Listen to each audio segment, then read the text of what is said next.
Selamat malam, Shalom Bapak Ibu Saudara sekalian. Malam ini kembali kita bertemu dengan program online Bible Study. Malam ini adalah sesi ke-17 Kitab Matius yang saya beri tema dengan apa tadi? Unta dan lubang jarum, ya. Unta dan lubang jarum. Tapi sebelum itu kita berdoa dulu yuk. Mari Saudara. Bapa kami yang di surga, kembali malam ini kami mau melanjutkan online Bible Study. Biarlah semua yang kami lakukan ini berkenan bagi Tuhan. Biarlah Tuhan berkati setiap yang mendengar dan mengerti, mendapatkan rema, sehingga hidup kami semua diubahkan. Urapi mulut hambamu untuk menyampaikan kebenaran ini. Hanya di dalam nama Tuhan Yesus kami berdoa. Amin. Oke, Bapak Ibu, Saudara, eh, saya share dulu screen-nya ya, slide-nya. Oke, malam ini adalah sesi ke-17 Kitab Matius, Unta dan Lubang Jarum. Suatu ekspresi yang sangat terkenal, hampir semua orang pernah mendengar hal ini. Tapi coba kita belajar malam ini apa yang dimaksud sebenarnya ya, karena ada dua tafsir tentang hal ini. Oke, ya. Jadi pembacaan Alkitab kita berlanjut terus. Malam ini adalah pasal ke-19 tentang perceraian, sulitnya masuk kerajaan surga, dan upah mengikut Tuhan Yesus. Ya, Bapak Ibu Saudara, kalau kita baca di Matius pasal 19 ayat 1 sampai 2, di situ digambarkan bahwa Tuhan Yesus meninggalkan Galilea. Galilea itu di sebelah utara, Saudara. Menuju wilayah Yudea. Yudea di sebelah selatan. Di seberang Sungai Yordan, ya. Itu menunjukkan bahwa pelayanan Tuhan Yesus meluas ke daerah selatan. Yang pertama, sebentar saya warnain dulu ya. Ya, jadi ke arah selatan ya. Dan seperti biasa, kerumunan besar mengikuti, selalu mengikuti berbondong-bondong. Untuk apa? Untuk mendengar dan melihat kuasanya. Dan tentu saja pelayanan penyembuhan selalu dilakukan oleh Tuhan Yesus kemana saja. Oke, kita periksa ayatnya. Matius pasal 19, ayat 1 dan 2 ya. Itu orang banyak berbondong-bondong mengikuti Tuhan Yesus. Ayat 3-nya. Maka datanglah orang-orang Farisi kepadanya untuk mencobai dia. Perhatikan kalimatnya. Untuk mencobai dia. Jadi orang Farisi ahli Taurat ini selalu negatif, ya, selalu mencobai pasang perangkap untuk Tuhan Yesus. Mereka bertanya, apakah diperbolehkan orang menceraikan istrinya dengan alasan apa saja? Ayat 3 itu, saudara. Ayat 4-nya sampai 6, coba kita baca ya, ayat 4 sampai 6. Jawab Yesus, tidakkah kamu baca bahwa ia yang menciptakan manusia sejak semula, menjadikan mereka laki-laki dan perempuan? Ini sebenarnya Tuhan sedang mengutip kitab Kejadian. Saudara bisa baca di kitab Kejadian tentang hal ini. Ayat 5, dan firman-Nya, sebab itu laki-laki akan meninggalkan ayah dan ibunya dan bersatu dengan istrinya. Sehingga keduanya itu menjadi satu daging. Dari kitab Kejadian, saudara. Ya. Oke, ayat 6. Demikianlah mereka bukan lagi dua, melainkan satu. Karena itu, apa yang dipersatukan Allah tidak boleh diceraikan manusia. Jelas ya, Bapak Ibu ya. Jadi, menurut kitab Kejadian, laki-laki dan perempuan menjadi satu daging. Ya. Makanya tidak boleh diceraikan oleh manusia. Tapi Bapak Ibu Saudara harus ingat, ini orang Farisi lagi menjebak Tuhan Yesus nih. Ya. Kan Tuhan bicara tidak boleh menceraikan. Tapi orang Farisi mulai menyerang ayat 7-nya. Kata mereka kepadanya, jika demikian, Apakah sebabnya Musa memerintahkan untuk memberikan surat cerai jika orang menceraikan istrinya? Kok Musa boleh? Dengan harapan Tuhan Yesus menyalahkan Musa. Sehingga orang Farisi akan punya alasan untuk menyalahkan Tuhan Yesus. Begitu ceritanya. Ya. Tapi jawaban Tuhan begini. Kata Yesus kepada mereka, karena ketegaran hatimu, Musa mengizinkan kamu menceraikan istrimu, tetapi sejak semula tidaklah demikian. Rencana Tuhan itu tidak ada perceraian. Manusianya yang mengeraskan hati. Makanya Musa memerintahkan untuk memberi surat cerai jika orang menceraikan istrinya. Artinya di zaman Musa, meskipun hukum Taurat mengatakan tidak boleh menceraikan, tetap diizinkan. Mengapa demikian? Karena kekerasan hati. Ya. Ayat 8 tuh. Kata Yesus kepada mereka, karena ketegaran hatimu, Musa mengizinkan kamu menceraikan istrimu. Tetapi sejak semula tidaklah demikian. Rencana mula-mula nggak begitu. Ya, jadi ini prinsip pernikahan. Bahwa pernikahan itu bukan sekedar kontrak sosial atau hasil budaya manusia, tapi benar-benar idenya Tuhan sendiri, rancangan Tuhan, dan sekali untuk selamanya. Kalau seandainya Adam dan Hawa tidak jatuh dalam dosa, mereka tidak bakalan mati. Kalau mereka tidak mati, nggak mungkin mereka kawin cerai. Tetap saja Adam, istrinya Hawa. Kan begitu ya, rancangan kekal itu. Nah, tetapi ayat 9-nya itu. Tetapi aku berkata kepadamu, barang siapa menceraikan istrinya, ya, lalu kawin dengan perempuan lain, ia berbuat zina. Kecuali karena zina. Nah, gitu, saudara. Ya. Jadi Tuhan Yesus memberikan pengecualian yang sangat ketat. Kalau untuk kasus perzinahan, maka orang bisa menceraikan istrinya, lalu kawin dengan perempuan lain. Tapi kalau bukan karena zina, maka itu dianggap zina. Ya. Lalu murid-murid Tuhan Yesus mendengar hal itu, murid-murid itu berkata kepadanya, jika demikian halnya, hubungan antara suami dan istri lebih baik jangan kawin, kalau gitu susah dong. Kalau gitu jangan kawin, gitu. Akan tetapi ia berkata kepada mereka, tidak semua orang dapat mengerti perkataan itu, hanya mereka yang dikaruniai saja. Maksudnya apa?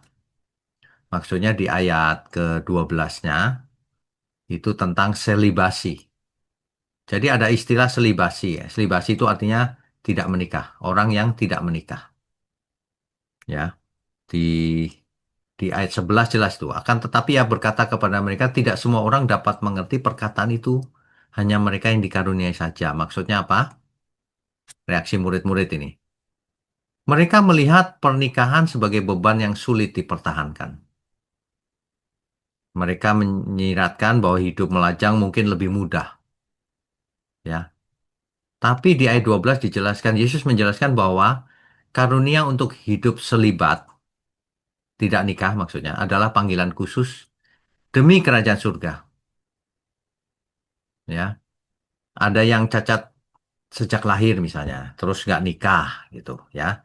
Ada yang dipaksa orang lain untuk tidak menikah, bisa juga. Atau dipilih secara sukarela dipersembahkan kepada kerajaan surga, boleh juga. Karena bukan soal nikah atau tidak nikah. Kerajaan surga bukan tentang itu, ya. Oke. Nah, kemudian di perikop berikutnya. Di perikop berikutnya tentang Yesus dan anak-anak, Saudara. Ayat 13 sampai 15 itu. Lalu orang membawa anak-anak kecil kepada Yesus supaya ia meletakkan tangannya atas mereka dan mendoakan mereka. Akan tetapi murid-muridnya memarahi orang-orang itu. Mungkin muridnya berpikir bahwa anak kecil tahu apa, nggak usah dekat-dekat gitu mungkin ya. Nah, tetapi Yesus berkata ayat 14, Biarkanlah anak-anak itu, janganlah menghalang-halangi mereka datang kepadaku.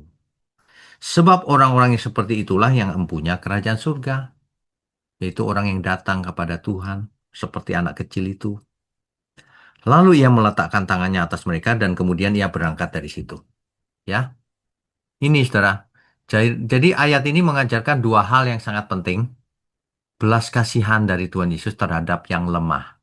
Anak kecil ini dipakai Tuhan sebagai lambang yang lemah. Ya.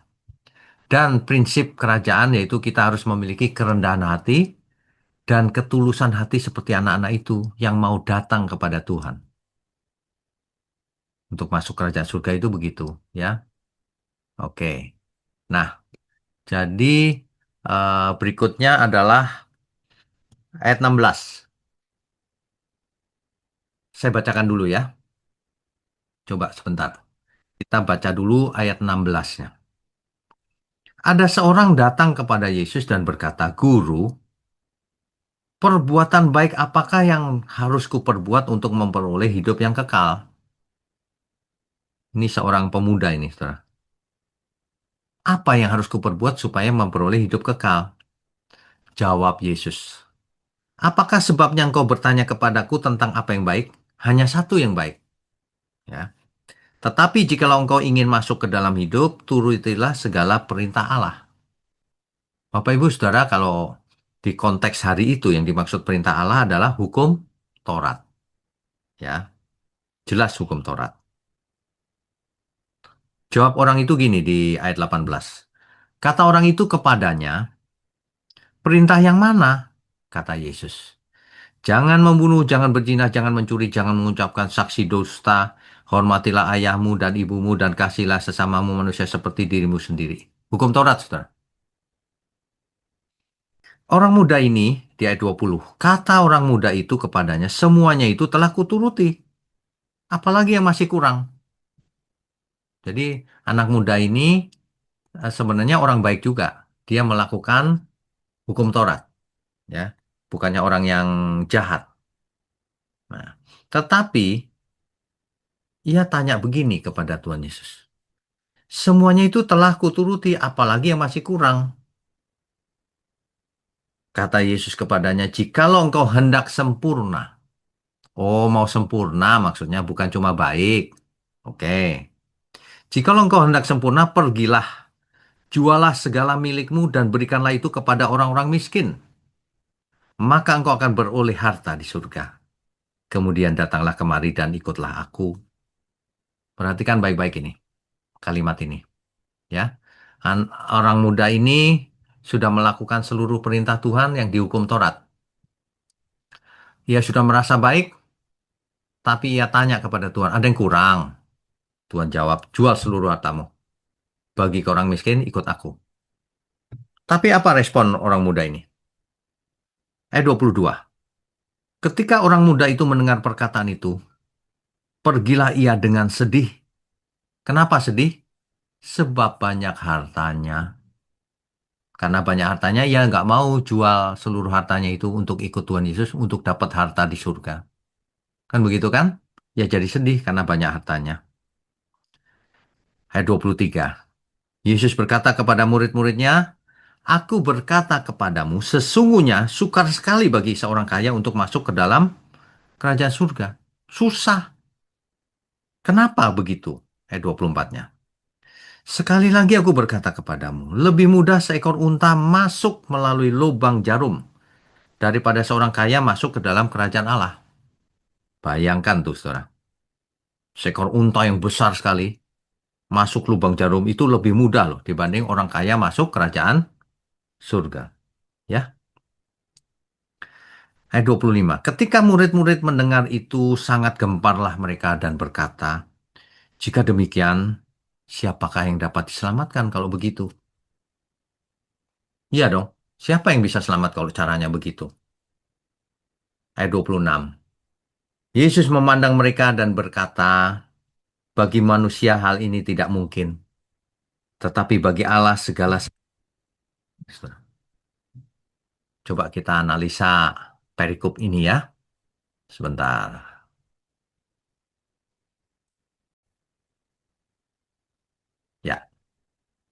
Jadi gini, saudara. Yesus pertama-tama menguji ketaatannya pada perintah Allah, hukum Taurat. Dan pemuda itu lulus. Semua dilakukannya sejak muda. Tapi satu kekurangannya. Yesus menantangnya, jual seluruh milikmu. Bagikan ke orang miskin dan ikut aku. Ayat 21 itu. Tapi orang kaya ini sedih karena kekayaannya banyak sekali. Dan kekayaannya itu tidak mau ditukar dengan kerajaan surga loh. Udah jelas-jelas ini. Ya, kekayaannya menjadi berhala terbesar dalam hidupnya. Yang merintanginya masuk kerajaan surga. Coba ah, kita perhatikan ekspresi ini ya. Unta masuk lubang jarum. Pernyataan ini mengejutkan murid-murid loh. Kenapa? Unta mana bisa masuk lubang jarum? Ya, jadi murid-murid pada saat itu mungkin memandang bahwa kekayaan itu sebagai tanda berkat Allah, berkat dari surga, kaya itu. Lah kok malah disuruh bagikan semuanya? Makanya pertanyaan, jika demikian siapakah yang dapat diselamatkan? Jawaban Yesus memberikan harapan, sebenarnya manusia nggak mungkin selamat. Bagi manusia hal itu tidak mungkin, tapi bagi Allah segala sesuatu mungkin. Keselamatan bukanlah hasil usaha manusia, apalagi cuma amal orang kaya. Bukan, tetapi anugerah ilahi. Ya. Nah, sehubungan dengan ekspresi unta masuk lubang jarum, itu ada dua penafsiran, saudara, di dunia ini. Ya. Jadi dalam bahasa Yunani dipakai kata tripematos, rapidos. Ya. Nah, ada dua penafsiran, yaitu para penafsir Alkitab dan ahli sejarah Yahudi. Ada dua tafsir ya. Ini dia tafsirnya. Tafsir yang pertama, kalimat itu adalah hiperbola, metafora, kiasan. Ya, seperti gini loh, kalau kita mengatakan apa ya misalnya, seperti menegakkan benang basah, nah, sesuatu yang tidak mungkin maksudnya. Nah ini sama, Tuhan Yesus memakai gaya hiperbola, bahwa orang kaya itu seperti unta masuk lubang jarum. Nggak mungkin, itu loh maksudnya. Ya, ini penafsiran hiperbola namanya. Penjelasan ini adalah yang paling luas diterima oleh para ahli Alkitab modern dan para ahli kritik teks. Ya, Yesus sedang menggunakan hiperbola dalam hal ini. Gaya bahasa yang dilebih-lebihkan untuk menegaskan sesuatu yang mustahil dilakukan manusia tanpa pertolongan Allah. Ya. Di dalam budaya Yahudi, pernyataan semacam ini, gaya bahasa hiperbola seperti ini, itu biasa digunakan untuk menggambarkan sesuatu yang tidak mungkin terjadi. Buktinya apa? Bukti pendukungnya bahwa tafsirnya yang benar ini. Nah, istilah unta melalui lubang jarum itu muncul di Talmud Babilonia. Di kitabnya orang Yahudi, itu Berachot 55b itu, yang dimaksud adalah memang itu gaya bahasa hiperbola. Kiasan maksudnya. Ya. Juga literatur rabbinik yang lain sama. Itu merupakan ungkapan kiasan untuk hal yang mustahil. Gitu ya, saudara ya. Jadi kata lubang jarum ini memang menunjuk pada jarum jahit biasa. Jarum yang kecil itu. Bukan pintu kota. Meskipun ada yang menafsirkan itu pintu di gerbang kota gitu ya. Bukan. Ini benar-benar jarum. Jadi Tuhan sedang membuat kalimat hiperbola. Seperti unta masuk lubang jarum, nggak mungkin maksudnya. Gitu ya. Untung kalimat terakhir Tuhan memberi harapan. Bagi manusia hal itu tidak mungkin, tetapi bagi Allah segala sesuatu mungkin. Jadi kesimpulannya, Yesus sedang menegaskan ketidakmungkinan manusia diselamatkan oleh kekayaannya, oleh kekuatannya sendiri. Hanya anugerah Allah yang dapat membuat seseorang masuk kerajaannya. Gitu, saudara. Ini tafsir yang pertama. Tafsir yang kedua. Rupanya ada pintu lubang jarum beneran di neraka, di Israel ada pintu kecil yang disebut pintu lubang jarum. Nah, ini namanya gate teori. Menurut pandangan ini, yang dimaksud pintu lubang jarum itu adalah pintu kecil di samping gerbang kota Yerusalem. Disebut the Needle's Eye Gate. Saat malam hari, gerbang kota kan ditutup. Hanya pintu kecil ini saja yang tetap terbuka untuk orang yang jalan kaki. Jadi kalau seekor unta mau masuk ke pintu yang kecil itu, seluruh barang bawaannya harus dilepas dulu. Terus harus nunduk, karena unta kan tinggi sekali. Harus nunduk, melambangkan kerendahan hati dan melepaskan beban dunia. Baru unta itu didorong oleh pemiliknya masuk ke lubang yang kecil itu. Gitu, saudara. Tafsir ini bagus sebagai pelajaran. Oh gitu ya, jadi kalau kita mau masuk ke Raja Surga, segala beban dan dosa harus dibuang. Ya harus menundukkan diri, merendahkan diri supaya bisa masuk. Kan artinya bagus secara rohani. Tapi masalahnya tidak ada bukti arkeologis atau sejarah yang mendukung gerbang seperti itu sudah ada pada zamannya Yesus. Belum ada, ya. Catatan tentang pintu gerbang yang namanya lubang jarum ini baru muncul abad pertengahan, sekitar abad ke-9 Masehi ke atas. Jadi ini hanya teori saja. Itulah yang disebut penafsiran alegoris, yang kiasan, penafsiran alegoris, ya. Yang ngepas-ngepasin maksudnya, bukan kiasan. Yang ngepas-ngepasin, ini pasti itu yang dimaksud gitu. Ya. Alegoris. Atau homiletis, yang maksudnya ilustrasi, yang muncul belakangan untuk menjelaskan apa yang dimaksud. Ya. Penafsiran ini bersifat pengajaran moral atau ilustrasi rohani, bagus sih. Tapi bukan fakta sejarah literal. Jadi kalau ada orang khotbah menceritakan ini sebenarnya lubang pintu kecil di gerbang kota di Yerusalem, ya itu nggak ada buktinya. Yang ada sekarang ini tidak ada di zamannya Tuhan Yesus. Jadi Tuhan Yesus ketika bilang bahwa itu seperti unta masuk pintu lubang jarum, itu benar-benar kiasan. Teori yang kedua ini gagal, saudara. Ya, jadi kita harus eh, aplikasinya yang penting. Perlu diperhatikan, Yesus tidak menolak orang kaya, tapi ia menegaskan bahwa kekayaan sering menjadi penghalang terbesar untuk bergantung penuh kepada Allah. Masuk kerajaan surga bukan soal berapa banyak yang kita punya, tapi seberapa rela kita menyerahkan semuanya kepada Tuhan. Tuhan tidak anti kekayaan, saudara. Coba kita baca Lukas 16 ayat 9 ya, supaya saudara mengerti dengan benar. Lukas pasal 16 ayat 9. Saya bacakan ya. Dan aku berkata kepadamu, ikatlah persahabatan dengan mempergunakan mamon yang tidak jujur. Ikatlah persahabatan dengan siapa? Tentu dengan Tuhan. Supaya jika mamon itu tidak dapat menolong lagi, kamu diterima di dalam kemah abadi. Jadi Tuhan tidak anti mamon, tidak anti kekayaan dunia ini, wong. Semuanya juga Tuhan yang ciptakan kan? Tapi Tuhan marah kalau mamon itu menjadi berhala. Kalau orang menjadi pelit, kalau orang menjadi memberhalakan hartanya itu, ya. Seperti orang muda tadi, orang baik, katanya mau ke surga, diajarin Tuhan Yesus tidak mau, ya berat sama harganya karena banyak hartanya. Apakah semua orang harus menjual hartanya seperti pemuda ini? Tidak. Tuhan Yesus tidak berkata kepada semua orang, tidak. Hanya orang muda ini. Kenapa? Karena Tuhan tahu orang muda ini punya berhala, yaitu hartanya sendiri. Makanya ditembak begitu oleh Tuhan.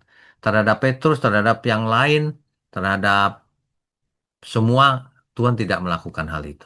Ya, karena memang kekayaan itu tidak masalah, asal dipergunakan untuk Tuhan.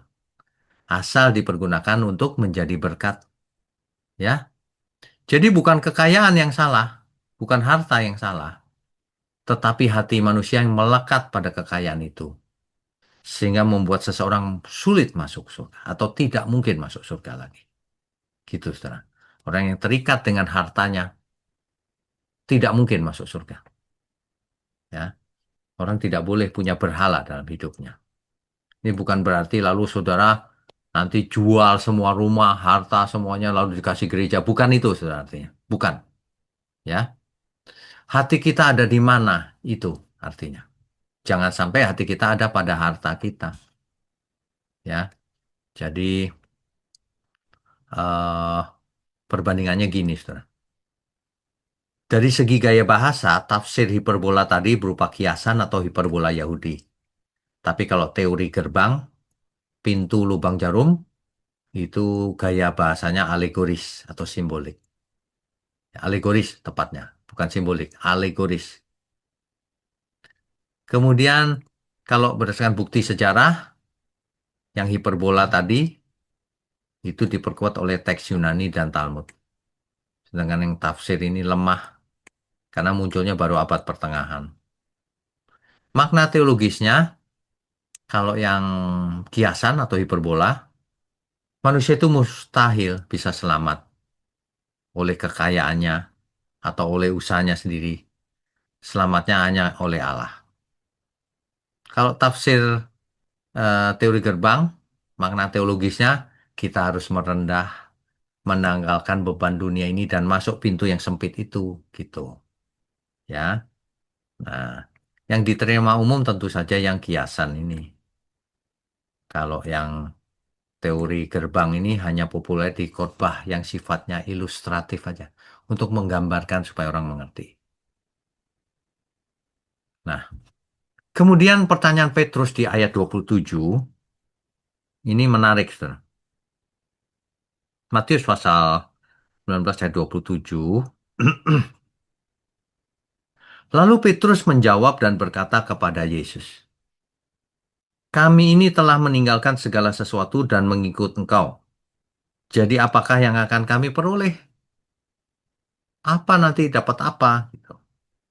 Kata Yesus kepada mereka, "Aku berkata kepadamu, sesungguhnya pada waktu penciptaan kembali, apabila anak manusia bersemayam di tahta kemuliaannya, kamu yang telah mengikut aku akan duduk juga di atas 12 tahta untuk menghakimi kedua belas suku Israel."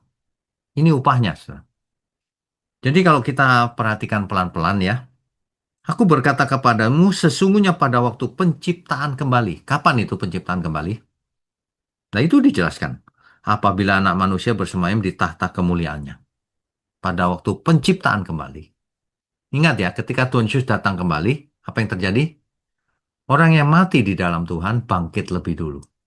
Itu seperti diciptakan lagi gitu. Karena tubuh yang lama sudah tidak ada kan? Diciptakan tubuh yang baru yang tidak bisa mati lagi. Itu yang dimaksud penciptaan kembali. Yaitu ketika anak manusia datang kedua kali sebagai raja di atas segala raja.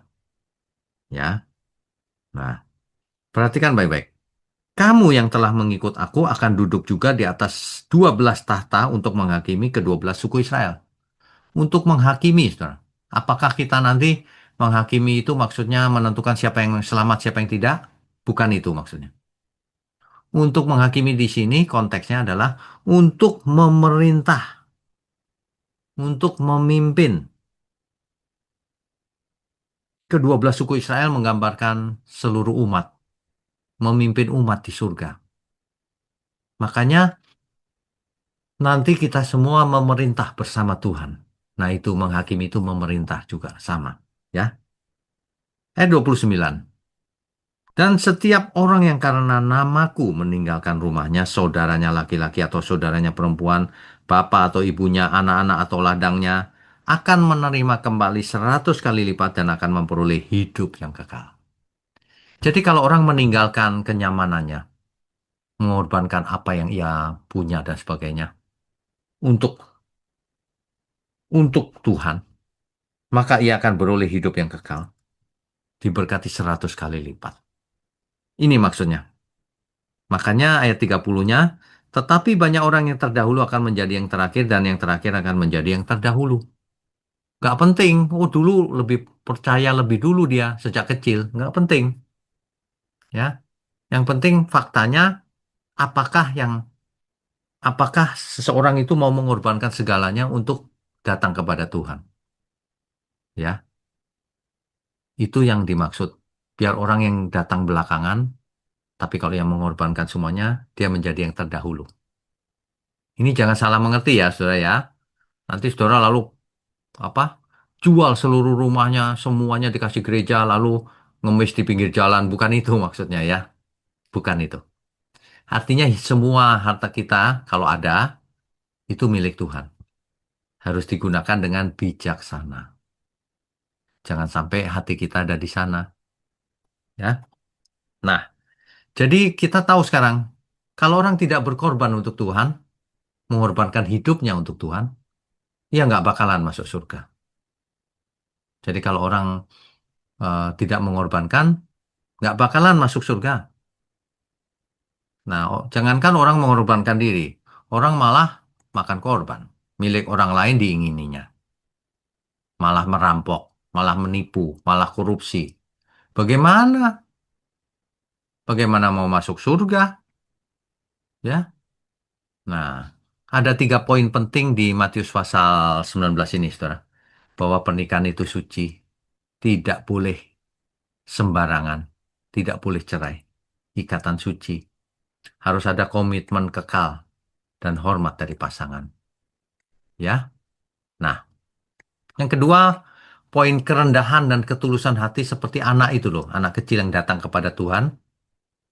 Seperti itulah yang mereka empunya kerajaan surga, yaitu yang eh, datang kepada Tuhan dengan penuh kepercayaan kepada Tuhan, ketergantungan kepada Tuhan, dan kerendahan hati.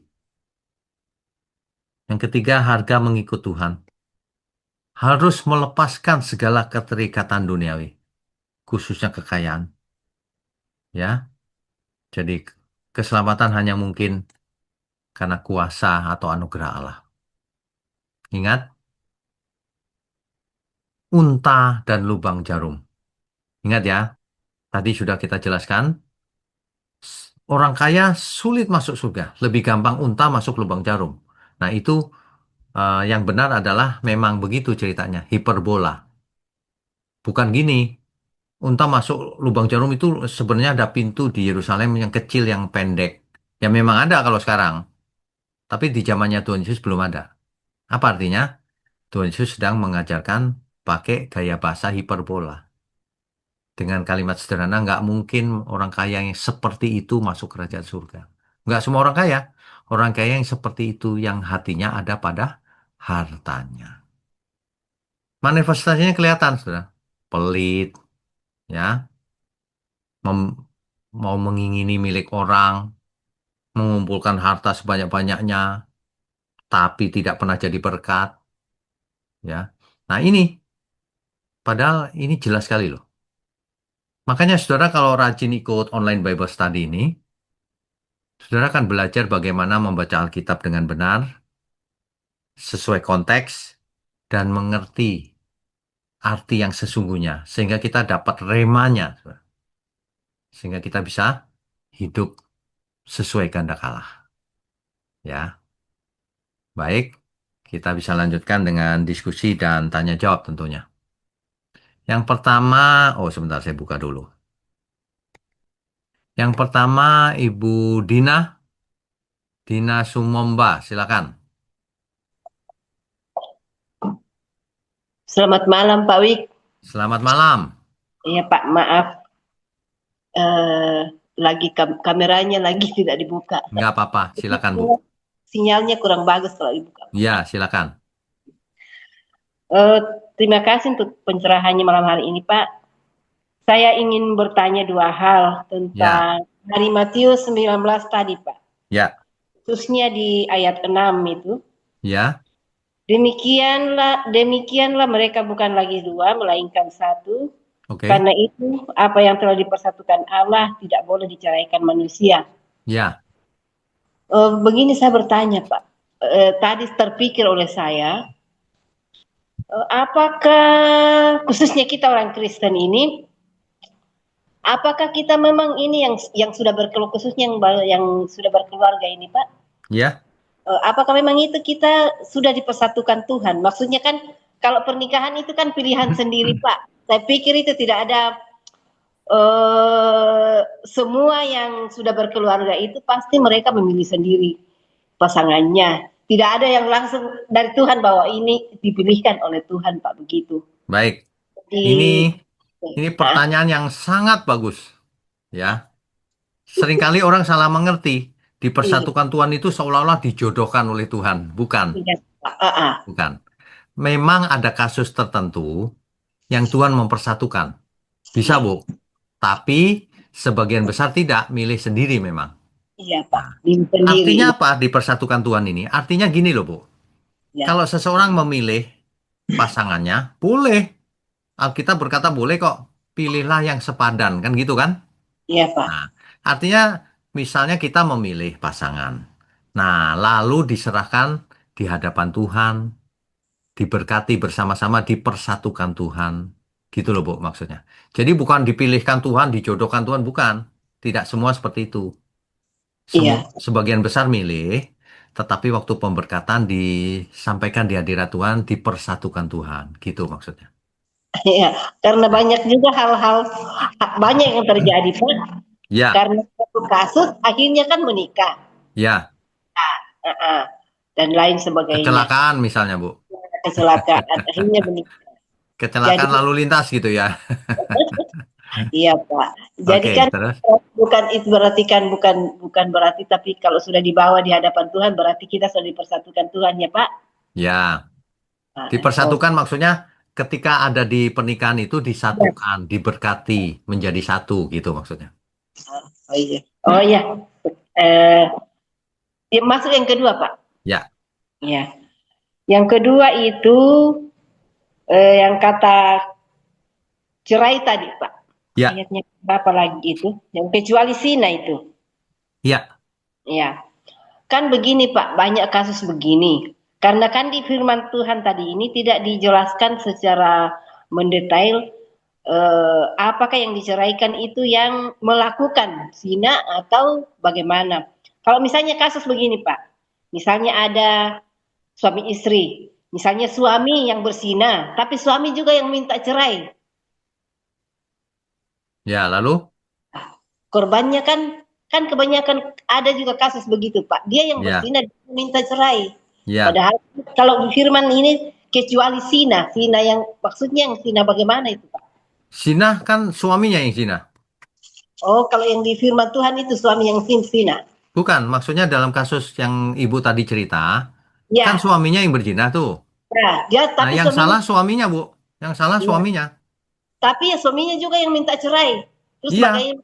iya dia bersalah. Nah, makanya karena kekerasan hati manusia, maka perceraian terjadi juga. Di dalam Ya, kekristenan banyak sekali yang cerai, Bu. Karena iya banyak. kekerasan hati manusia. Sesungguhnya dari awal bukan rancangan Tuhan seperti itu. Tuhan benci perceraian. Sebenarnya begitu kan? Tapi kan semuanya terjadi tuh karena kekerasan hati manusianya. Gitu loh maksudnya, Bu. Iya, Pak. Terus Ya. seandainya bagaimana itu kalau dia menikah lagi? Siapa? Eh, salah satunya Pak, misalnya yang bersina ini, misalnya laki-lakinya yang bersina baru dia pergi nikah lagi, bagaimana itu Pak? Oke, dia berdosa, Bu. Dia berdosa. Tapi saya mau ingatkan ya, Bu. Iya, Suatu hari kalau dia bertobat, diampuni nggak sama Tuhan? iya. Karena begini Pak, ada juga, Nggak, dijawab dulu, Bu. Dijawab dulu. Kalau suatu ya, hari dia bertobat, diampuni nggak sama Tuhan? diampuni. Iya, Pasti, ya, pasti. tapi maksudnya diampuni begini Pak. Kalau apakah harus mencerai? Apakah maksudnya diampuni iwal bertobat itu? Kalau misalnya dia meninggalkan yang istrinya yang sekarang baru kembali ke istri yang pertama atau bagaimana? Tetap dengan istri yang sekarang. Tidak semudah itu. Kalau sudah Iya, cerai itu sudah sakit hati. Apalagi kalau sudah kawin lagi, sudah punya anak lagi. ya, Terus itu kompleks, Bu. Dunia ini kompleks. Makanya kita harus punya pikiran dan hati yang bersih. Yang penting dia hubungannya dengan Tuhan bagaimana? Bertobat sungguh-sungguh atau tidak dia? Menyesali nggak? Mau balik lagi istrinya sudah nggak mau juga. Bagaimana? Terus sama yang baru sudah punya anak. Iya Anaknya Pak. baik-baik saja, anaknya Oh, jadi pendeta lagi. Terus bagaimana? Ya sudah, nyerah saja sama Tuhan, minta ampun. kalau Apalagi iya. kalau usianya sudah 70 lagi. Masa mau balik lagi? 70 mau balik lagi juga mungkin sudah meninggal juga istrinya. Terus gimana solusinya? Iya, iya, Makanya iya. kita itu minta Iya, ampunnya sama Tuhan. Makanya jangan pernah buat dosa mulai sekarang gitu. Kalau bisa begitu. amin. Ya, gitu ya Bu. Iya, iya, iya. Oke. Oke. Ya, terima kasih Pak. Ya, Tuhan berkati. Amin, Pak. Terima Berikutnya kasih. Pak Epenius, silakan. Halo Mbak Pendeta dan Shalom. juga kita semua Shalom. langsung pertanyaan. Ya, Yang pertama Matius pasal 19 ayat 1 sampai 12 itu eh, menyangkut pernikahan ini ada dua. Jadi satu ini kan nikah kudus baru nikah di gereja, terus satu ini kawin di luar. Ini mana yang sebenarnya dan mana yang dua-dua benar atau bagaimana Mbak Rosen? pokoknya begini. Ketika seseorang nikah, jangan sampai cerai. Tapi kalau itu terjadi perceraian juga, ya masing-masing harus bertobat lagi. Itu aja udah. Nikah. Keadaannya udah tidak ideal, keadaannya udah berantakan gitu, ya udah masing-masing bertobat lagi. Jangan diulangi lagi kesalahannya. Kan begitu. Oke. Sama dengan begini. Kalau seseorang dulu membunuh, terus dia bertobat, masa dia harus membangkitkan orang yang mati lagi itu? Ya enggak lah. Ya sudah nggak bisa diperbaiki, ya sudah minta ampunnya sama Tuhan. Iya, iya. Iya kan? Iya. Kecuali kalau mencuri. Mencuri ngembalikan kan masih bisa. Utang masih bisa bayar. Kalau orangnya sudah meninggal kan nggak bisa lagi. Ya sudah, hanya Tuhan yang bisa ampuni. Makanya Tuhan itu luar biasa. Meskipun dosamu merah seperti kirmisi, akan menjadi putih seperti bulu domba, seperti salju. Makanya kita minta ampun aja. Salahnya apapun masa lalu. Jangan buat lagi. Gitu ya, Pak Epenius. Berarti eh, pemerintah yang nikah yang kawin di luar ini kami arahkan mereka atau bimbing mereka itu bagaimana caranya? Mengerti? Dibawa ke Tuhan. Di Bawa sana ke kan Tuhan. Ya. ada adat. Bawa Hmm. ke Tuhan untuk bertobat lagi. Ya. Baru dia tidak ambil bagian dalam gereja, baru tinggal-tinggal di rumah saja karena saya sudah salah begitu. Ya Apalagi boleh. Yang penting hamba harus Tuhan yang bertobat. Yang intinya yang pertobatan itu nomor satu. ya. Yang lain silakan diatur, tapi bertobat. Hmm. Itu yang pertama. Yang kedua, eh, yang anak muda itu yang Bilmanti itu kita kutip baru biasa bilang. Jemaat atau saudara Bapak Ibu kasih berkat banyak-banyak supaya kamu punya dapat di surga banyak nanti. Oh, Nah, ini harus ya, enggak begitu. timpalah ya kami Enggak hamba begitu. Tuhan. Enggak begitu. Jadi Padahal, hmm, padahal jangan sampai jangan sampai kita punya pengertian gini. Oh ya, rumah kita kita jual kasih gereja. Bukan, bukan itu maksudnya. Maksudnya hati kita jangan melekat pada harta itu. Gitu. Ya.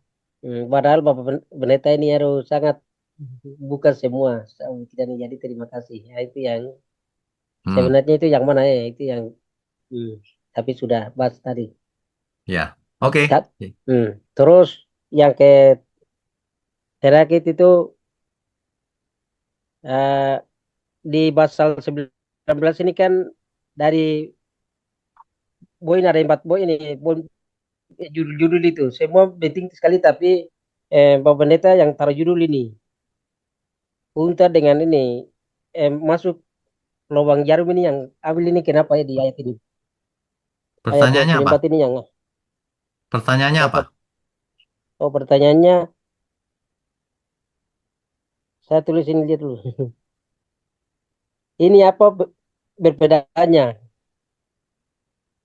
apa perbedaan Perbedaan apa? Yang setiap penjelasan itu dari ayat poin-poin yang tadi itu sampai Oh, oke, oke. menyebutkan ya Baik. ya. Jadi begini loh, ada orang yang Hmm. mengartikan bahwa seperti unta masuk lubang jarum itu kiasan. Artinya tidak mungkin terjadi. Nah, tapi ada orang yang menafsirkannya, oh yang dimaksud lubang jarum itu bukan jarum beneran itu, tapi sebuah pintu di pintu gerbang Yerusalem, sehingga unta itu bisa masuk beneran kalau dijongkok dan semua dilepas-lepas, didorong masuk bisa gitu. Itu Hmm. cuma Ya. tafsir. Intinya adalah tidak mungkin manusia selamat sebenarnya kalau bukan Tuhan yang Hmm. menolong. Ya, karena kami salah mengajar ini yang sudah jelas, tapi saya harus perlu ditanya lagi. Ya, Supaya oke, ini. ya, Iya, ya, makasih. baik, Tuhan berkati. Berikutnya Eh, Pak Joko, silakan Pak Joko. Baik, Pak Wignos, Shalom, selamat malam. Shalom, selamat malam. Em, saya mau tanya soal pasal yang perikop perceraian. Ya, Bahwasannya pada ayat yang keenam itu Allah menetapkan aturan bahwasannya apa yang sudah dipersatukan oleh Allah tidak boleh diceraikan manusia. ya, Lantas direvisi oleh Musa karena ketegaran atau kekerasan hati. Lanjutnya itu di ayat 8. Lantas di ayat 9 Yesus mengaturnya dalam tanda petik mengaturkannya kembali kecuali karena zina. Nah, revisi terhadap aturan ini bagaimana Bapak melihatnya, Pak? Mengapa sampai Allah mengizinkan itu sampai dengan terjadi? Begitu Pak Wignya. baik. Sebenarnya tidak ada revisi. Hukum yang ideal adalah tidak boleh diceraikan. Lalu kenapa terjadi perceraian? Karena manusianya yang salah, mengeraskan hati. Ini yang dijelaskan oleh Tuhan Yesus ini. Jadi Musa nggak ada pilihan. Ya udah, terbitin cerai. Wong orangnya udah mengeraskan hati, bukan salah Musa. Hukumnya tetap sama. Sama seperti hari ini. Kalau kita Kristen lalu nikah, emang boleh cerai? Nggak boleh. Terus kenapa terjadi perceraian? Kan manusianya yang ngotot. Padahal hukumnya nggak boleh. Artinya hukum Tuhan dilanggar. Kan Tuhan benci perceraian tuh.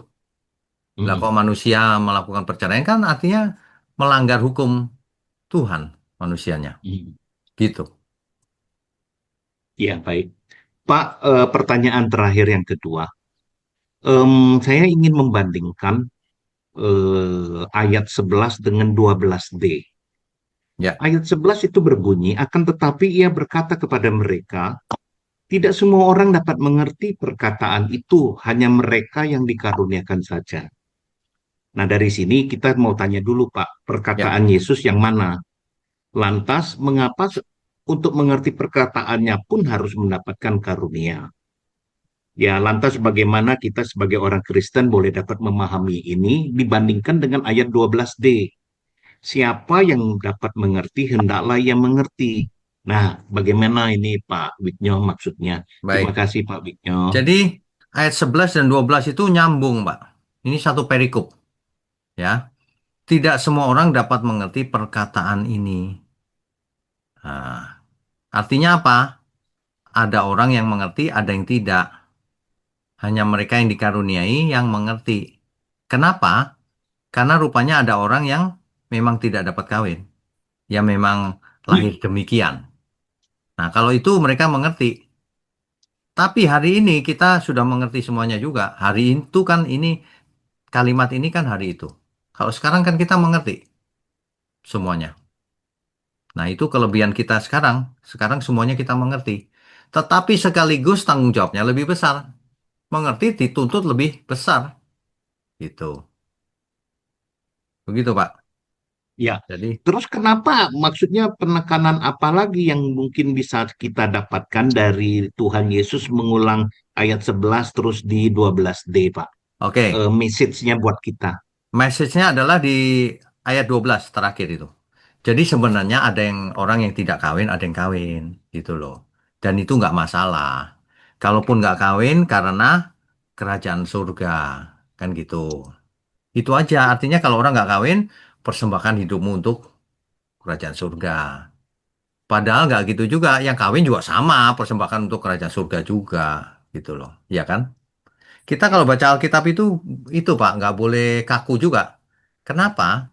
Karena hukum yang dibicarakan di satu ayat, bisa saja di ayat lain mengalami penyempurnaan, mengalami perubahan, bisa saja. Tergantung konteksnya. Tapi konteks Ya. besarnya nggak mungkin salah, Pak. Konteks besarnya itu kebenaran, Hmm. keselamatan, kesucian gitu. Ya, baik Pak Wigno, Ya, terima kasih ya. Tuhan oke. memberkati Pak. Tuhan berkati. Berikutnya Pak Agus. Silakan Pak Agus. Shalom Pak, selamat Shalom. malam. Selamat malam. Tetap semangat Pak. Oh iya dong, semangat dong. Saya izin off cam Bapak ya. Ya, silakan, nggak apa-apa. Ini terima kasih Pak buat apa kemarin saya ucapkan terima kasih Bapak sudah memberi pencerahan pada tanggal 12 Oktober ya Pak. Firman Oh Tuhan ya, sangat berkati. ya, Ya ini Pak, ini masih saya bertanya tentang perceraian. ya, Tapi ini yang saya bicarakan ini fakta kenyataan kehidupan teman saya Pak. ya, Jadi cerai hidup dua-duanya Pak. Tetapi ya. mereka menikah. Nah, otomatis kalau menurut pembacaan tadi, mereka hidup dalam perzinahan ya Pak. Oke, lanjutkan dulu pertanyaannya apa? Ya, eh, gini maksud saya, otomatis mereka hidup dalam perzinahan loh Pak. Atau gimana? Kalau sudah diberkati gitu Pak. Oke, Tapi itu Bapak tadi bilang kalau artinya dia bertobat, dia selamat gitu. ya iyalah. Dosanya apapun kalau bertobat pasti selamat, Pak. Ya, terus Pertanyaannya apa? saya hubungkan dengan ini Pak. Coba buka Pak 1 Korintus pasal 6 ayat 9b sampai 10. Apakah ada hubungannya dengan ayat yang di sini Pak? Atau saya yang salah ini? Oh, oke. Ya.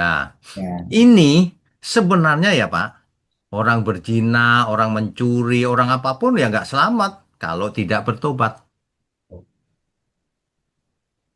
Kuncinya di situ. Memangnya orang Kristen selamat kalau tidak bertobat? Ya enggak. oke. Kata kuncinya itu bertobat, Pak. Ya, Jadi kalau orang buat salah gitu ya, apapun salahnya, dulu melakukan pembunuhan, bertobat diampuni nggak? Nah, saya nanya gitu aja. Pembunuhan berat mana? Pembunuhan dengan menikah lagi. Loh kan berat pembunuhan, berarti ya kan? nanti saya bisa sampaikan ya Pak ya kepada mereka ini karena sudah terlanjur berkeluarga gitu loh Pak. Sebentar, Pak, sebentar. Ya, Kalau membunuh, di zaman perjanjian lama harus dibunuh juga, dihukum mati, ya, kecuali tidak sengaja. ya, Nah, tapi Tuhan bilang, kalau membunuh bertobat, ya pasti diampuni. Gitu kan?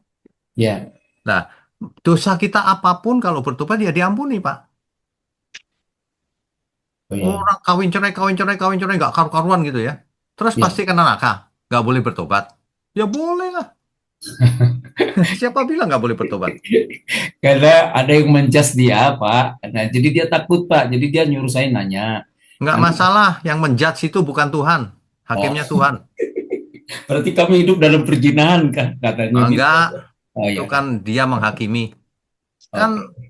hakim terakhir Tuhan. Ya, Ya kan? ya, Ada Pak. banyak cerita, Pak. Nggak bisa sesimpel itu. Dulu dia kawin sembarangan, tidak seiman misalnya. Ya, Lalu sekarang nikah lagi dengan yang seiman, lalu jadi pelayan Tuhan, baik, bertobat. Masa nggak selamat? Tuhan macam apa nanti yang penghakimannya?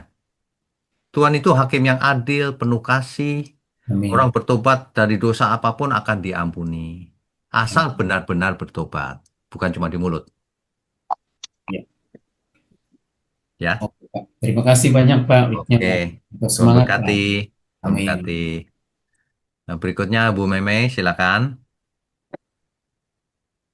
Shalom Pak Witno, selamat malam. Shalom, selamat malam.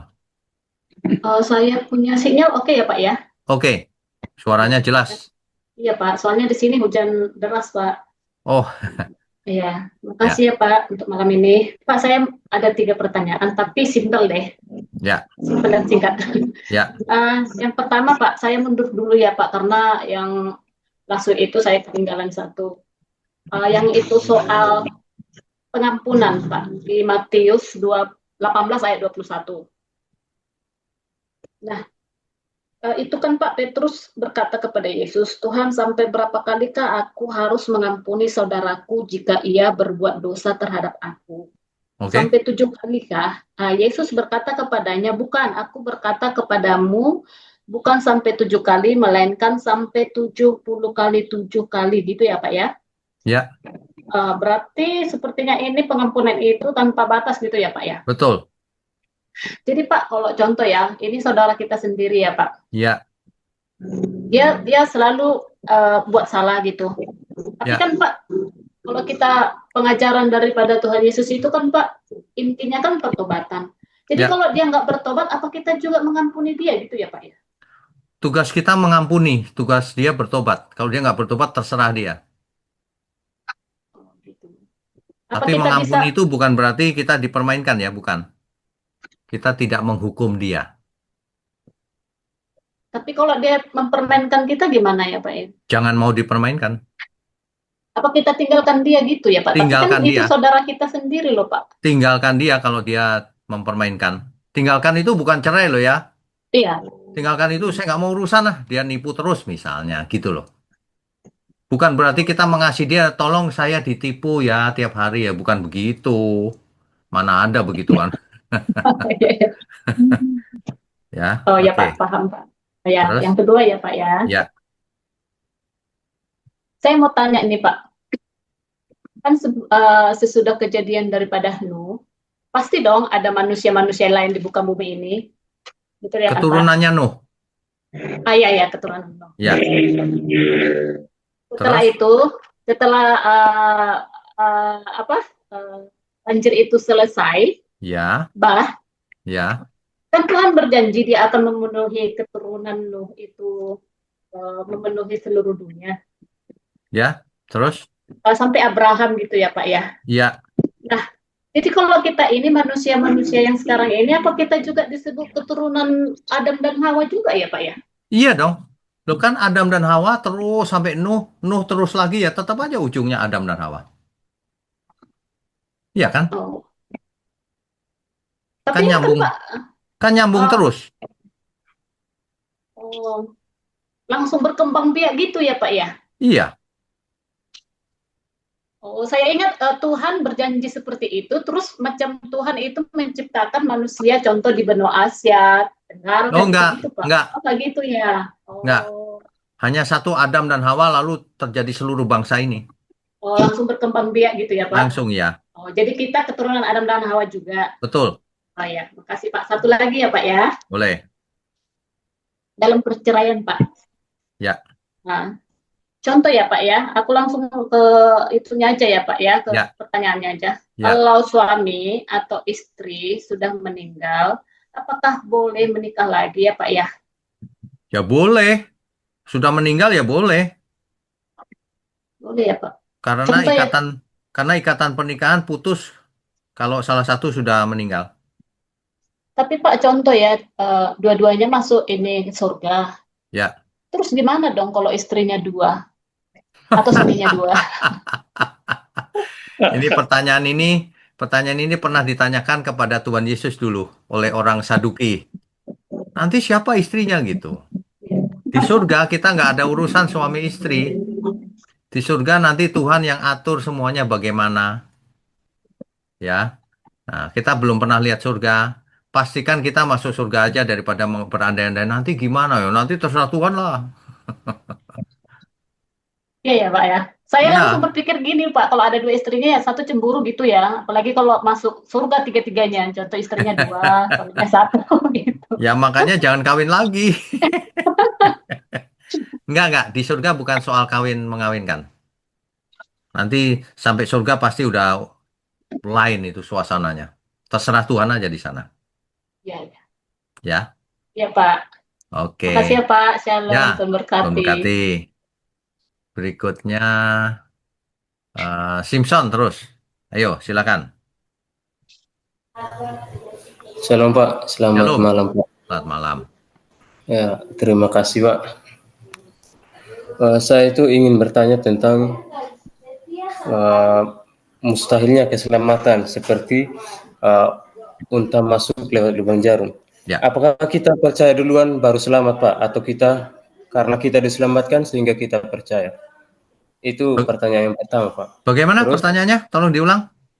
apakah kita percaya duluan baru kita selamat, atau karena kita sudah diselamatkan sehingga kita percaya Pak? Nah, ini permainan kata ini. Saya paling tidak suka kata-kata dibulak-balik. Intinya begini, Yesus mati di kayu salib untuk semua orang. Semua orang diberi kesempatan untuk selamat. Belum selamat, dikasih kesempatan. Coba kamu baca Kisah Rasul 3 ayat 19. Ada Alkitab nggak?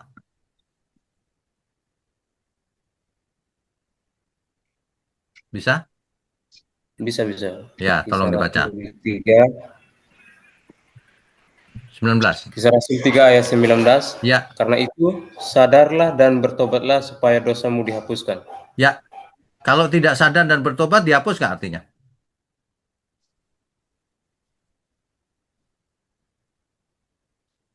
Simpson kena pencet tuh. Hilang tiba-tiba. Hilang. Enggak, itu kena mute juga itu. Kepencet atau apa itu? Ya sudah, nanti kalau muncul lagi ya. Hilang itu. Jadi pertanyaan tadi itu, percaya dulu atau selamat dan sebagainya, muter-muter itu saya nggak suka pakai kalimat-kalimat. Intinya Yesus mati di kayu salib untuk semua manusia. Kalau mau selamat, sadar dan bertobat. Kalau nggak sadar dan bertobat, nggak selamat. Udah gitu aja, sederhana. Oke, berikutnya Ibu Ivon.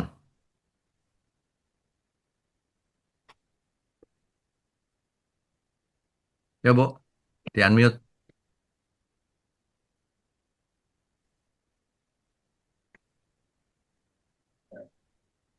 Ya. Iya, sudah Pak. Ya, silakan. Kembali ke perceraian itu Pak. Kenapa sih suka Ini perceraian semua nih? Lucu-lucu Pak. Kenapa?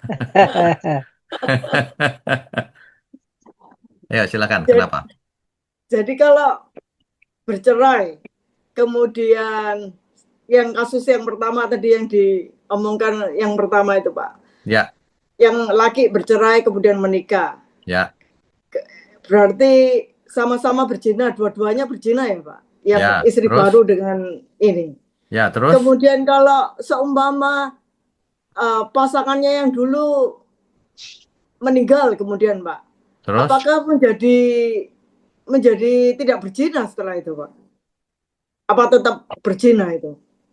Kalau saya nggak mau ya membahas yang aneh-aneh gitu. Intinya begini, dosanya apapun, bertobat sudah, jangan buat dosa Bertobat, lagi. ya. Selesai. Untuk apa? Jika ini mati, jika ini kayak soal matematika aja. Ya. Nggak usah. Ya, Bertobat pokoknya apa enggak gitu bertobat aja. selesai Pak. Selesai. Kemudian ini berlaku bukan hanya untuk Kristen toh Pak, untuk semua orang di dunia toh. Perceraian, maksudnya Tuhan tidak menghendaki perceraian ini untuk semua, baik Kristen atau non Kristen toh Pak. Ya iyalah. Iya. Karena banyak yang ngomong, oh itu Kristen itu begini. Kalau Katolik itu udah boleh cerai, kalau yang Kristen boleh gitu Pak. Terus ada lagi yang ini agama lain gitu. Ya. Kita jangan ngurusin orang lain, kita ngurusin iman kita aja. Iya. Itu pertanyaan mereka Pak. Iya. Iya. Kemudian yang lainnya Pak. Ini mengenai, saya tanya, bukan dari topik ini Pak, dari Filemon pasal 1 ayat 3 Pak. Ada hubungan Saya nggak dengan bacakan ini? ya Pak. Ya, coba. Kasih karunia dan damai sejahtera dari Allah Bapa kita dan dari Tuhan Yesus Kristus menyertai kamu. Apa yang dimaksudkan kasih karunia dan damai sejahtera sebetulnya itu Pak? Kasih karunia dan damai sejahtera. Kasih karunia Iya. ya kasih karunianya Tuhan, keselamatan yang ditawarkan Tuhan. Oh, iya, iya, Damai iya. sejahtera ya damai versinya Tuhan, bukan damai versinya dunia ini. Iya, iya. Yang melampaui akal pikiran Iya, itu, Pak ya. betul. Betul. Iya, iya, iya. Iya, Ya, Pak.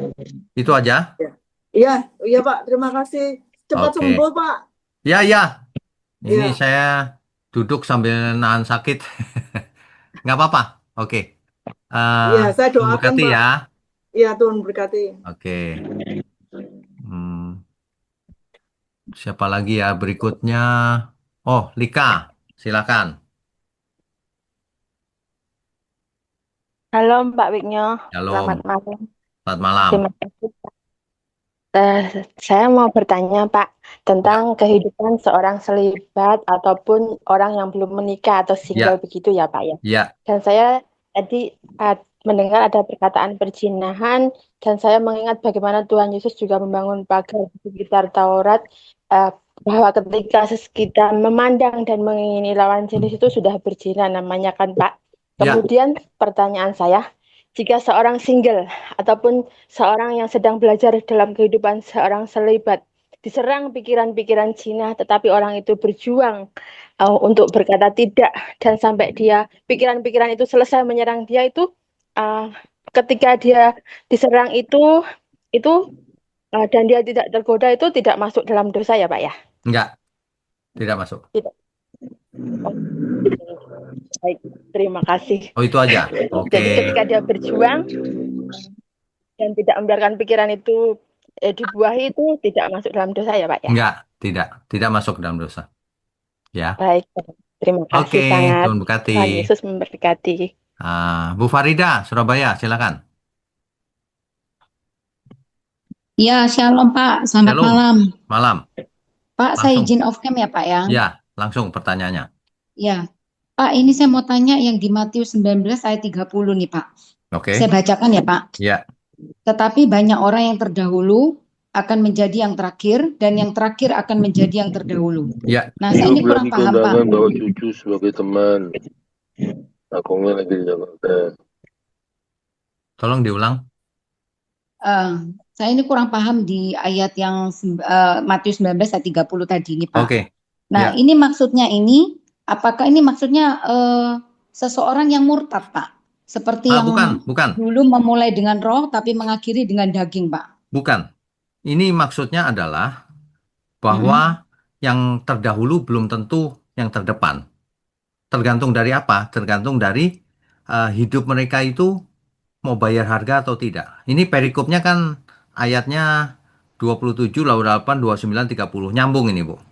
Upah mengikuti Yesus ya, Pak? Iya, jadi kalau orang mengorbankan segalanya untuk Tuhan, ia menjadi yang terdahulu. Oh, oke.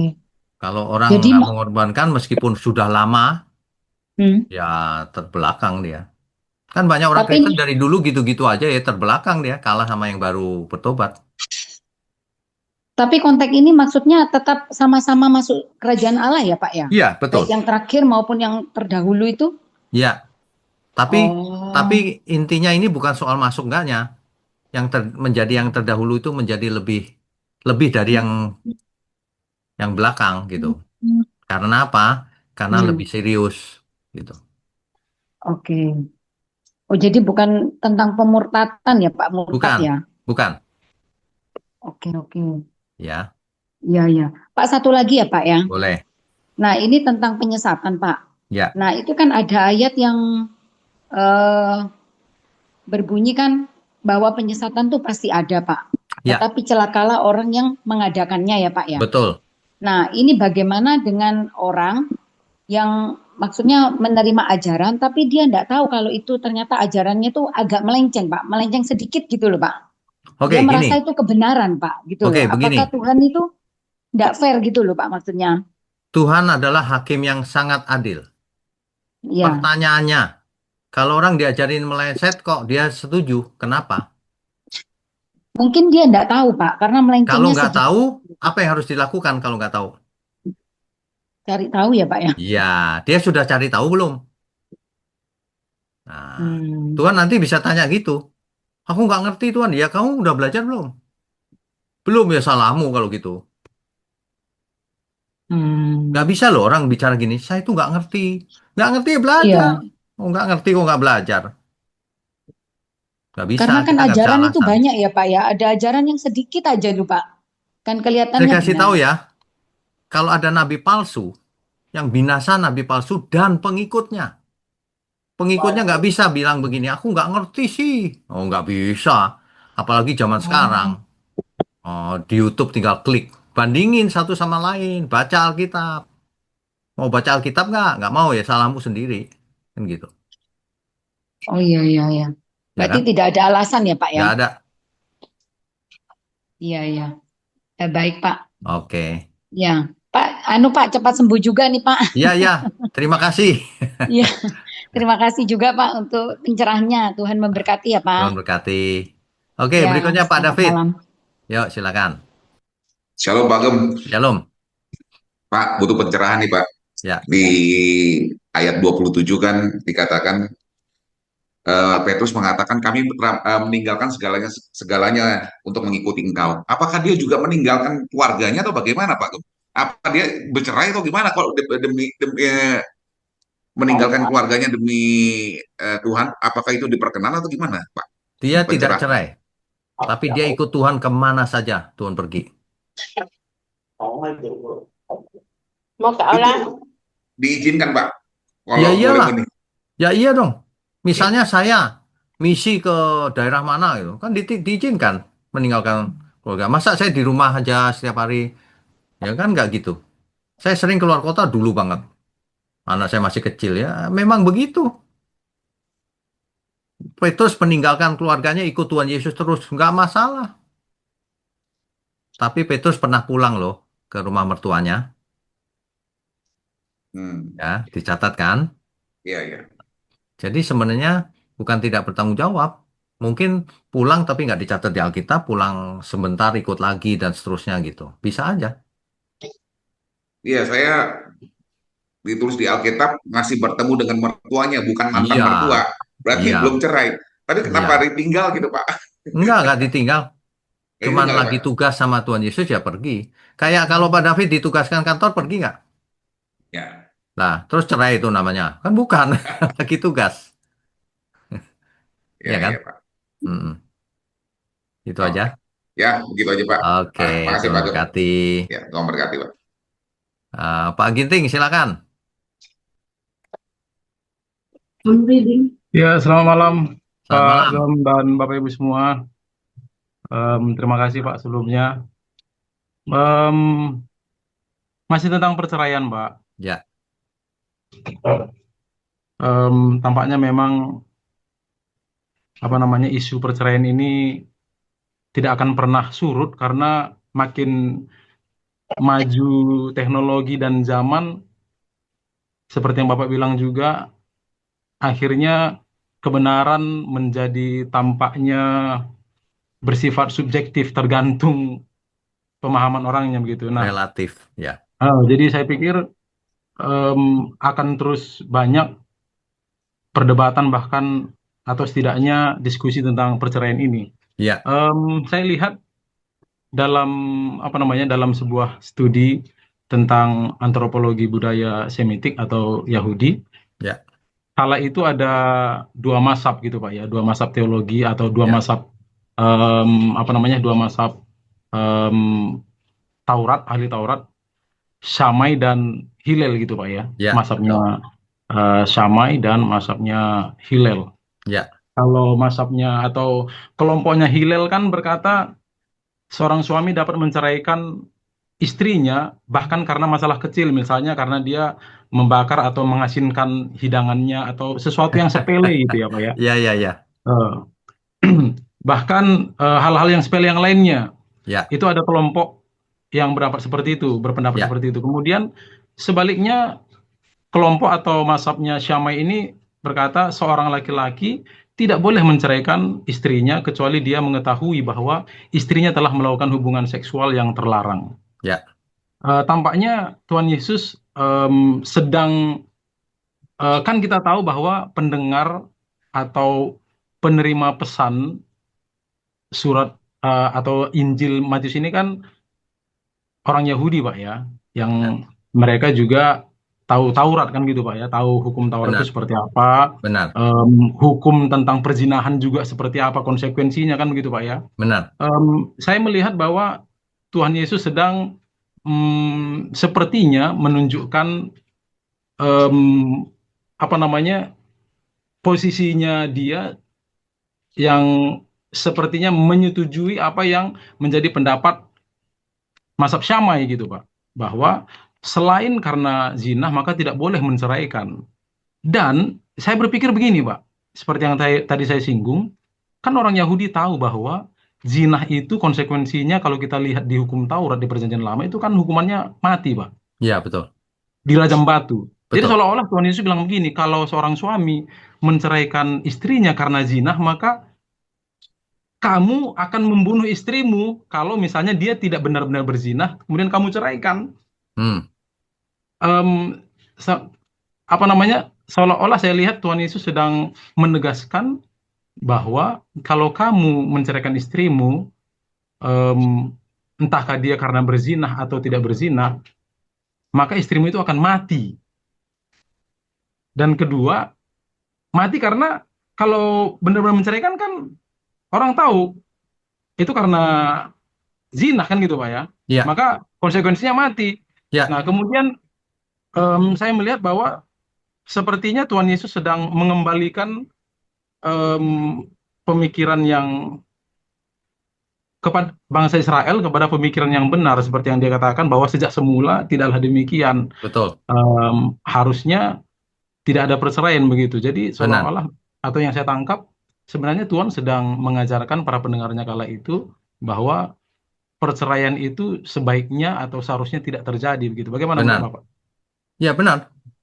Idealnya itu tidak boleh ada perceraian. Nah, makanya perceraian terjadi karena salah manusianya. Nah, khusus mengenai perzinahan, harusnya dirajam. Tapi Tuhan Yesus nggak menghukum juga loh. Itu Hmm. perempuan yang tertangkap basah berbuat zina kan, Hmm. nggak dihukum oleh Tuhan Yesus. Makanya, kita itu tidak boleh pakai pikiran sendiri. Misalnya, orang sudah cerai, kawin cerai, kawin cerai, kawin cerai gitu. Terus nggak bisa, nggak ada solusi balik dong. Kalau udah seolah-olah ada, Hmm. bertobat aja, udah lupakan yang lama semua, bertobat. Nah, pasti diampuni, pasti, apapun dosanya. Dan kita nggak boleh menghakimi. Di dunia ini banyak sekali cerita kompleks. Dulu kawin sembarangan, lalu cerai juga, belum bertobat. Lalu sekarang kawin lagi, terus di dalam Tuhan, terus bertobat. Masa mau dicerain lagi? Udah pernah salah, terus mau buat salah lagi? Yang enggak, ya sudah, bertobat bareng-bareng. Kan gitu selamanya. Kita harus mengerti pikiran perasaan Tuhan Yesus. Makanya hukum Taurat dibatalkan. Karena Taurat itu kumpulan syariat. Taurat. Nah, yang menyebabkan kaku itu hukum. Tapi kalau di dalam Tuhan, dosamu merah apapun akan jadi putih. Asal bertobat. Intinya cuma itu sih. Gitu. Ya. Baik, Pak. Oke. Ya, Tuhan berkati ya. Ya. Makasih, Pak. Oke, terakhir. Anelsa. Buka-buka kameranya. Sana, sana. Ini nanti. Halo, halo. Ya, Selamat malam Pak Gem dan saudara-saudara. malam-malam. Yuk, silakan. Ada pertanyaan apa? Saya mau tanya, ayat 1 Timotius 6 ayat 10 kan berbunyi, karena akar segala kejahatan ialah cinta uang. Sebab Betul. oleh memburu uanglah beberapa orang telah menyimpang dari iman dan menyiksa dirinya dengan berbagai-bagai duka.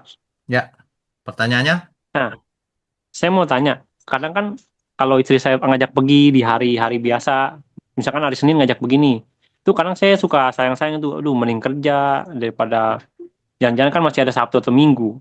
Itu Oke. apakah termasuk cinta uang, Pak? Enggak juga. Kita Kamu, menjalankan kewajiban kamu ya. ya, kamu nggak boleh terlalu kaku loh. Kalau memang ada waktu jalan untuk keluarga ya nggak apa-apa juga. Tuhan tahu kok hati kita itu ada di mana. Kalau orang sampai menuhankan uang itu pasti dia pelit, pasti nggak bener hidupnya. Tapi kalau cuma hemat biasa atau apa ya nggak apa-apa. Jangan terlalu kaku. Kalau misalnya Senin kamu diajak istri jalan dan ada waktu, ya jalan aja nggak apa-apa, kan untuk keluarga juga. Tapi kalau Iya. kira-kira lagi kerjaan lebih penting, hari itu memang ada kerjaan yang lebih penting, ya kerja. Nggak apa-apa, jangan dipermasalahkan itu. Sesuatu yang Hmm. nggak masalah itu. Ya, Iya, kadang kan kita suka debat ya. Apa dia tuh kayak pakai ayat ini. Kamu tuh jangan oh, terlalu cinta uang segala macam. Nah, posisi ini kan saya tanggung oke jawab ya. oke. Kan ada Nah, kewajiban yang harus dikerjakan itu. ya ya, enggak lah, enggak. Ya, kamu juga nggak boleh terlalu kaku. Kalau diajak jalan, ada waktu jalan ya jalan aja nggak apa-apa. Tapi yang penting ke depan kamu mesti belajar yang pintar, cari uang yang banyak. Nanti kalau uangnya udah banyak, didik anak yang benar juga, sekolahin yang benar, orang tua berkati, kan gitu kan? Iya. Ya, yang pintar semangat, hidup cuma sekali. Ya, Oke, Pak. Oke, oke. siap. Ya, Tuhan berkati. Terima kasih. Terima kasih, Oke. Pak. Semuanya terima Ya. kasih. Baik, Bapak Ibu, Saudara. Masih ada satu lagi ya. Terakhir beneran nih. Omah matematika ini siapa ya? Saya lupa lagi. Saya Hardi, Pak. Oh, Pak Ardi ya. Silakan. Singkat aja ya, Pak ya. Ya, langsung saja Pak. pertanyaannya. Ya, pengertian saya mohon diluruskan, Pak, ketika Tuhan mengatakan kalau kamu nggak mau melepaskan semua hak milikmu tidak bisa ikut aku, gitu ya, Pak ya. Ya, betul. Ini berarti apakah puncak dari segala puncak kehidupan orang Kristen itu menuju kesederhanaan, Pak? Itu saja. Karena begitu mendekati kesederhanaan, saya merasa hidup saya tersandra dan tersembunyi di dalam Yesus. Artinya kita harus memperagakan kehidupan Yesus dalam hidup saya, gitu, Pak. Ya, oke. Nah, yang dimaksud kesederhanaan itu bukan hidup miskin atau pakaiannya compang-camping ya, bukan itu. Ya. Yang dimaksud kesederhanaan itu mindsetnya sederhana saja. Jadi bisa saja orang nggak kaya tapi hidupnya nggak sederhana, kompleks, pengen ini, pengen itu gitu. Tapi bisa juga orang kaya raya sekali tapi hidupnya sederhana, mindsetnya sederhana. Udahlah hidup ini untuk Tuhan aja gitu, kan sederhana itu. Jadi yang dimaksud sederhana hati-hati ya. Bukan karena ekonominya rendah terus jadi sederhana, bukan. Mindset. Malah saya menganjurkan anak-anak muda kerja yang banyak, duit yang banyak, tapi mindsetnya sederhana. Semuanya Semuanya Tuhan. untuk kemuliaan Tuhan ya, Pak. Iya, betul. Baik. Ya. Ya, terima kasih, Oke. Pak. Cepat Ya. sembuh ya, Pak ya. Tuhan berkati semuanya. Ya, Oke. Tuhan berkati, Pak, semuanya. Bapak Ibu, Saudara, kita berdoa yuk. Semua siap. Bapa di surga, terima kasih untuk malam hari ini. Kami semua diberkati. Terima kasih untuk online Bible Study. Kami juga mengucap syukur untuk seluruh keluarga gereja mula-mula, dimanapun berada. Baik yang ikut online maupun yang tidak. Terima kasih Tuhan, jadikan kami keluarga besar sampai selama-lamanya. Saling mendukung, saling mendoakan, saling mengasihi. Makasih hanya dalam nama Tuhan Yesus kami berdoa dan mengucap syukur. Amin.